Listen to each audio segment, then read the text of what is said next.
This is the first ever image of a black hole, released by the Event Horizon Telescope collaboration on April 10th, 2019. It shows plasma orbiting the supermassive black hole at the center of the galaxy M87. The bright region shows where plasma is coming towards us, and since it's traveling near the speed of light, it appears brighter when coming towards us and dimmer when going away. This is called relativistic beaming. From the images, scientists can tell that the plasma is orbiting clockwise. It takes around 2 days for the plasma to complete one orbit. Here, we are looking at the black hole using electromagnetic waves with a wavelength of 1.3 millimeters, radio waves. This was the part of the spectrum used to make the image because it can show us the features close in to the event horizon, and it can pass through the accretion disk and interstellar dust to reach our telescopes. The supermassive black hole in M87 is very active, meaning it's constantly feeding on lots of matter from its glowing hot accretion disk.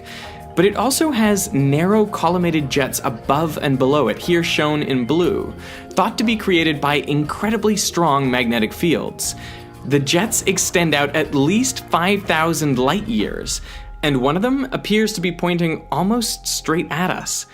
Relativistic beaming is again the reason we can see the jet coming towards us in this Hubble Space Telescope image, but not the one going away. Since the jet is pointed almost straight at us, I'm thinking our perspective is almost perpendicular to the accretion disk. But let's have a look at what we would see if we were looking at different orientations. The warping of space-time around the black hole means we can see light even from parts of the accretion disk behind the black hole. They are lensed above and below the shadow region. Not gonna lie, this is so trippy I could stare at it for a long time.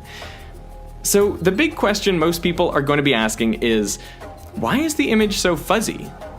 The answer is because it's so tiny. Don't get me wrong, the black hole itself is huge, supermassive in fact.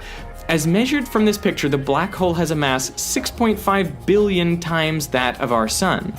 The actual size of its shadow is nearly the size of our solar system. But located 53.5 million light years away, its size from our perspective is only about 40 micro arcseconds.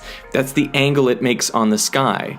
To understand what that means, take the whole sky and divide it into 180 degrees.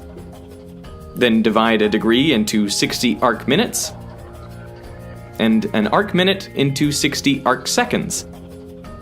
Divide an arc second into 100, and into 100 again, and into 100 once more, and that is the size of the black hole shadow, only about 40 micro arc seconds. It puts us at the very limit of what we are technologically capable of seeing. In fact, to get this sort of resolution, due to the basic law of physics, the diffraction limit, we needed a telescope the size of the Earth. That being impractical, the scientists used 8 telescopes spread across the globe. They all simultaneously observed M87, and as the Earth rotated, that helped fill in the Earth-sized telescope that they were trying to simulate. But M87 was not the only black hole they looked at. They also observed the supermassive black hole at the center of our Milky Way galaxy, Sagittarius A star. It's much closer at around 26,000 light years away, but also much smaller, with a mass only 4 million times that of our sun. It's also less active, only periodically gobbling up matter, and it would have much more variation over time, with matter orbiting every 4 to 30 minutes. Perhaps for these reasons, the image of Sagittarius A star isn't as good. But it still shows the same black hole features, confirming beyond a shadow of a doubt that black holes do exist. The general theory of relativity, published over 100 years ago, is supported again, in spectacular fashion, in the strongest gravities and at the limits of our ability to test the theory.